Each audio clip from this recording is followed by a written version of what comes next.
Ladies and gentlemen, the President of the United States and Mrs. Reagan.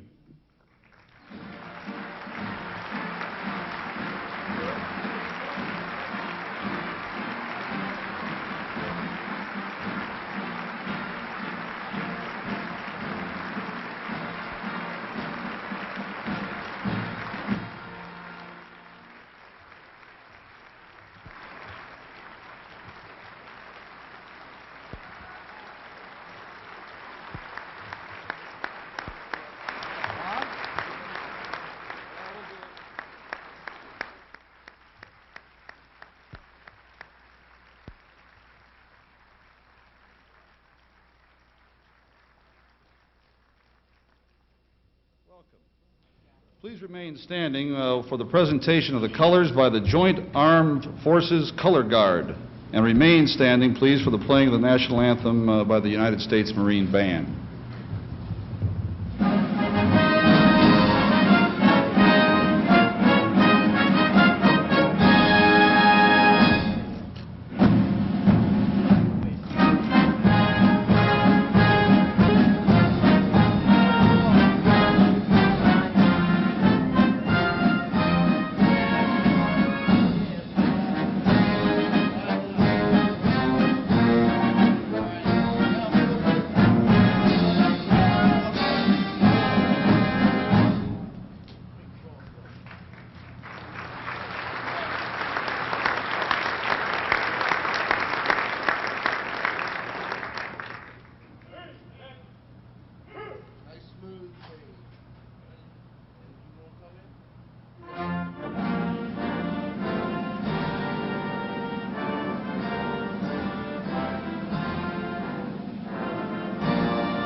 And I'm also told, Mr. President, that among the options that the National Security Council presented to you to retaliate against Gaddafi was sending him a case of Italian wine.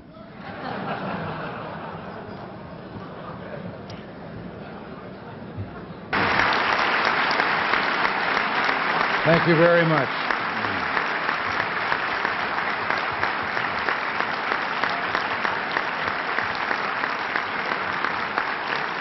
Thank you.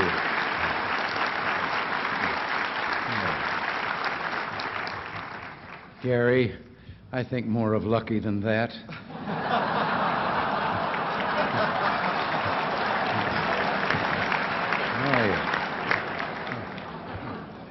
Well, you know, we're both pleased to be here. This is also the night of the Kremlin correspondents' dinner in Moscow. That's when the members of the Soviet media gather to laugh at Gorbachev's jokes. Or else. You know, I rehearsed my lines in front of Don Regan, and I asked him if he thought how my timing was, and he said, almost as good as Daniel Ortega's. He said that I was supposed to get up here and make the press laugh. Well, there's nothing I like better than a challenge. Like making people laugh just 2 days after April 15th. I understand ABC's having some budget problems. The news division has already laid off 3 hairstylists.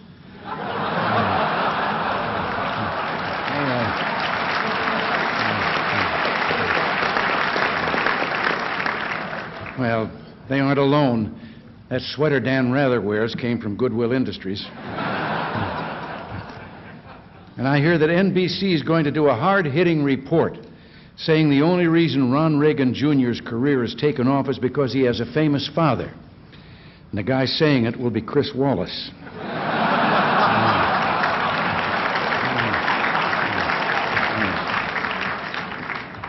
At my last press conference, I thought that gimmick of wearing a red dress to get my attention went a little too far.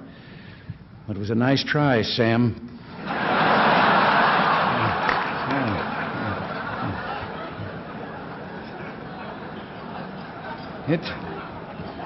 It must be exciting, though, being a correspondent in a place where all the political action is. Unfortunately, you're here, and the action's in Chicago.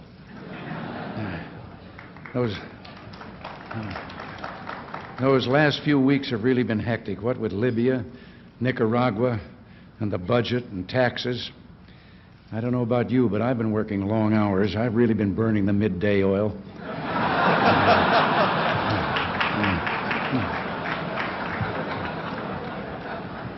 You know, I received an invitation that said, please come to Ellis Island July 4th for the 100th birthday celebration of an American institution. Somebody goofed. My birthday isn't until February. And it really won't be my 100th, although I've been around for a while. I can remember when a hot story broke and the reporters would run in yelling, "Stop the chisels."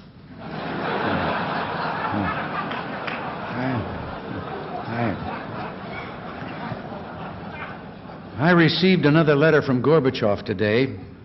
He proposed holding American-style elections in the USSR, opening his borders for the free movement of people, establishing an independent news media, and tearing down the Berlin Wall.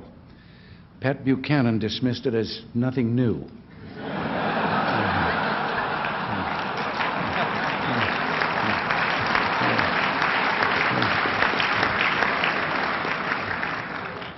People are too ready to jump to conclusions. The other day when I told Don Regan I was opposed to dictators, whoever or wherever they are, he asked me if he should start packing. I have good news and bad news for Mario Cuomo. The good news is the polls show Americans favoring an Italian for president. The bad news is it's Lee Iacocca. You know, someone asked me if I thought the Republicans can beat the Democratic presidential candidate in 1988. Well, you bet we can. And we will beat Lyndon LaRouche.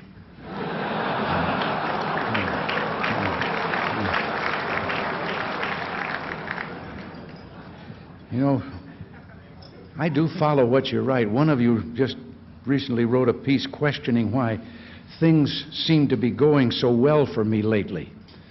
Well, it's just a case of letting Reagan be Reagan. I've been criticized for going over the heads of Congress, so what's the fuss? A lot of things go over their heads.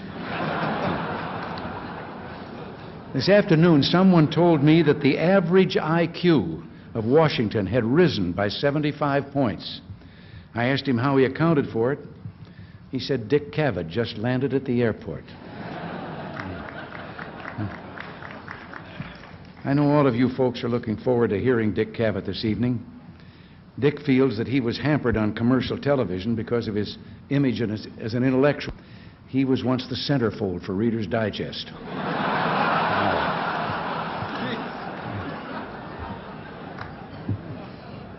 Tonight, the president of your organization, Gary Schuster, passes the torch to your new president, Bill Plant. They tell me Bill is the CBS sex symbol, and here I was loaded with one-liners about Leslie Stahl. Well, before we steal away, I will be serious for a moment. We might have a tendency, you and I, to be a bit disputatious now and then. That's all part and parcel of our trade. But during a time like this, during a hectic and historic week, I'm especially grateful for all your efforts to provide a vigorous, probing, and unbiased free press. I saluted the courage of our Air Force and Navy pilots after they carried out their difficult and dangerous mission this week, but another group also performed courageously and well, working endless hours, putting themselves in harm's way, trying to give the American people the best and most accurate account possible of one of the most important stories of this decade. Courage, Churchill said, is the one quality which guarantees all others. This was a week for courage and for superior performance in your profession as well.